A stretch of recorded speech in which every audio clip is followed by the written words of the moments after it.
In this video I'm going to talk about the top 5 ways that you deplete your Jing. Now if you don't know what Jing is, if you have no idea what I'm talking about, I've posted links to 2 other videos where I've summed this up in pretty good detail. And again, if you want super intense detail, if you want the full package, my audio course Health Beyond Danger, there's a link for that below. It's a 7-hour audio course that covers all the 3 treasures, all the tonic herbs, everything that you really need to know to be, a tonic herbal master. So basically, what are the negative effects of depleting your Jing? Basically, it's shortening your lifespan, really undermining your overall health and on mental, emotional, spiritual levels, because the Jing is the battery pack, it is the foundation. And if you go into a house and you weaken the foundation, if you go to a tree and you start chopping at the roots, chopping at the the trunk, eventually it's just going to topple over, and the amount of stress that it's going to take to topple it over is going to be much smaller and be much more insignificant. So the first thing that depletes Jing is just life itself. Just living depletes Jing, since this is our storehouse of energy, our storehouse that determines the quality and quantity of our lifespan. Just living and breathing and doing our day-to-day thing depletes this energy. So that's why techniques like yoga and relaxation and things that can calm the body down, calm the mind down, are famous for promoting and lengthening life, because they slow down our utilization of Jing, because they make our body more calm, more efficient, so we're not burning up as much energy as quickly and as aggressively as we would before. So the second thing that really depletes Jing is stress and overwork, which I'm sure you've been stressed. You felt the pain in your lower back and your adrenals and your kidneys. You felt the aches in your joints, the headaches, the fogginess of the mind, maybe poor digestion, maybe ups and downs, all this emotional stuff. And really overworking, you feel the same thing. So really stress and overwork deplete this energy as well.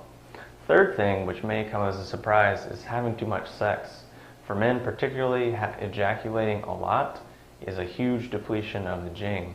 And I know a lot of men ejaculate daily, which is incredibly excessive and incredibly depleting over the long term. You just don't really realize it until it's too late, until the energy's gone. Because it's kind of like when people win the lottery, if they don't have really the mindset to handle the energy, what they're going to do is just get rid of it and get themselves, in most cases, into a depleted situation. Likewise, when we come into the world, we're given a huge surplus of energy, and we don't really have the mindset to respect it, to know how to use it, to know how to hang on to it. So we just spray it all over the place and lose it and end up getting ourselves in a deficient situation. So that's not saying ejaculating ever is bad. It's not saying you can't ever have sex is bad. It's all about finding the right balance for your own constitution. Yin people need less, yang people need more. So another thing that depletes Jing for women is childbirth, which is obvious because you're growing a new life, you're bringing a new life into the world, and that's going to take a lot of energy. And that energy is going to come from somewhere, and that life force is going to come from somewhere. Of course, it comes from the sperm and the ova, but a lot of it's coming from the woman, because she's nurturing and growing that baby for 9 months. So the fourth thing that depletes Jing would be drugs, smoking a lot of weed, drinking too much, doing cocaine, psychedelic drugs. All these things are a depletion on Jing. Because really, in the Chinese context, what happens when we're getting a drug high is we're getting a temporary release of qi and Jing. So we're getting a huge surplus of Jing, and we're just burning it up really fast, and we're feeling great, like we're on top of the world, like we can do anything, which is what we should feel like when our Jing is strong. So we're basically just, being penny wise, pound foolish, or, really valuing the short term and sacrificing the long term. It's not to say that some of those things aren't beneficial in some cases, but chronic habitual use is not ideal. Another thing is poor diet and pollution toxicity. So if we're just eating like crap, we're going to bog our body down, and we're going to be malnourished, and our body's just going to have to tap in to our energies, to our battery pack, to our savings account to run, because it's not getting fueled from our day-to-day energy. So the last thing that depletes Jing, which may again come as a bit of a surprise, is chronic over-emotionalism and just chronic, ups and downs emotions all the time. Now, of course, we're emotional beings. Life is stressful. Life is emotional. I understand that.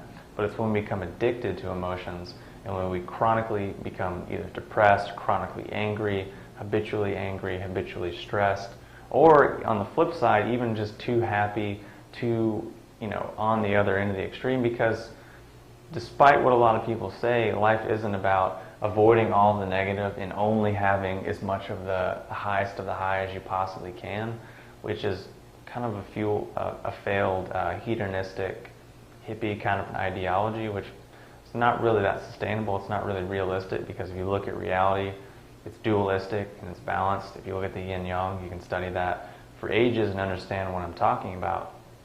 It's not to say that you have to be depressed. It's not to say that you can't be happy. It's about finding that balance point and being centered and grounded and calm, and not being attached to either extreme, but being in the balance center and just being calm. So things like long bouts of depression, long bouts of just overjoy, either induced by doing a lot of drugs or by a lot of adrenaline highs or whatever it might be, is depleting on the Jing, because what you're feeling in those heightened states is an excess surge of Jing energy that your body's releasing temporarily, but for the long term you're just depleting your savings account. So those are the 5 ways that they're the top 5 ways actually that Jing is depleted. Again, if you need to know more about Jing, posted 2 videos below that you can link to, and also a link to my audio course where you can get the full everything on the 3 treasures, Jing, Qi, and Shen, as well as all of the Chinese tonic herbs. So if you have any questions or comments, post them below and I'll talk to you soon.